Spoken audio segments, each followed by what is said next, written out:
बिस्मिल्लाहिर्रहमानिर्रहीम। अस्सलामुअलैकुम।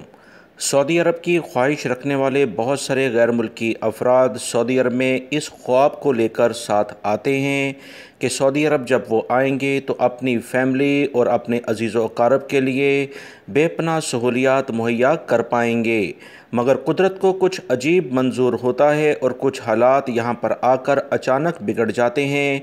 जिस तरह की तफसीलात इस वीडियो में मैं आपसे शेयर करने जा रहा हूँ। बहुत सारे गैर मुल्की अफराद मुश्किलात में भी देखे गए हैं। इस वीडियो को देखने के बाद आप लोग जो सऊदी अरब में आना चाहते हैं या यहाँ पर जो मौजूद हैं, एहतियाती तदाबीर लाजमन इख्तियार करें। तफसीलात कुछ ये हैं कि सऊदी अरब में मनशियात के मुकदमे में 25 साल की सज़ा पाने वाले पाकिस्तानी मज़दूर का कहना है कि जेल से रिहाई के बाद घर वापस पहुंचकर इसे नए सिरे से ज़िंदगी मिली है। खैबर पख्तूनख्वा के ज़िला अपरदीर से ताल्लुक़ रखने वाले वली मोहम्मद सऊदी जेल में 12 साल गुजारने के बाद माफ़ीनामे के तहत हफ्ते को सऊदी अरब से पाकिस्तान पहुंच चुके हैं। इनका कहना है कि अपने अहलो अयाल को मिलने की उम्मीद बिल्कुल ख़त्म हो चुकी थी, मगर अल्हम्दुलिल्लाह सऊदी हुकूमत और पाकिस्तानी हुकूमत के दरमियान जो अहम ताल्लुकात हैं, उसी बुनियाद पर कुछ अफराद को आज़ाद किया गया, जिसमें वो भी शामिल हैं।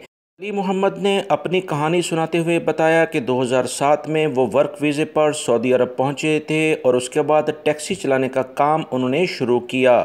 2009 तक तो हालात नॉर्मल चले, मगर अचानक हालात बदले कि 2009 में पुलिस ने अचानक टैक्सी को रोका, जिसमें 3 अफराद जो कि पाकिस्तानी थे, जो कि मेरी टैक्सी को उन्होंने हायर किया था, उसमें बैठे थे। इन अफराद से जब मुकम्मल तलाशी ली गई तो इनके पास से कुछ कैप्सूल यानी मंशियात बरामद हो गईं। सऊदी अरब के कवानीन के मुताबिक इस पर सख्त और कड़ी सज़ा है। कानूनी कार्रवाई के दौरान इसे और एक और मुसाफिर को 25 साल की सज़ा सुनाई गई, जबकि दीगर 2 अफराद को सज़ाए मौत सुना दी गई, जिस पर अमल दरामद भी कर दिया गया था। वली मोहम्मद ने बताया कि पाकिस्तान से कैदियों की रिहाई के सिलसिले में जो पिछले दिनों खबरें चलती हैं, उस पर हम बहुत खुश होते थे। इंशाअल्लाह उम्मीद है कि हम अपने वतन वापस चले जाएंगे। तमाम पाकिस्तानी जो सऊदी अरब में मौजूद हैं, इनसे कहता हूँ जिस लेवल पर एहतियात हो सकती हैं वो एहतियात इख्तियार करें, क्योंकि आपकी फ़ैमिली अगर आपको कुछ हो जाता है तो बहुत ज़्यादा मुश्किलात का शिकार हो जाती है।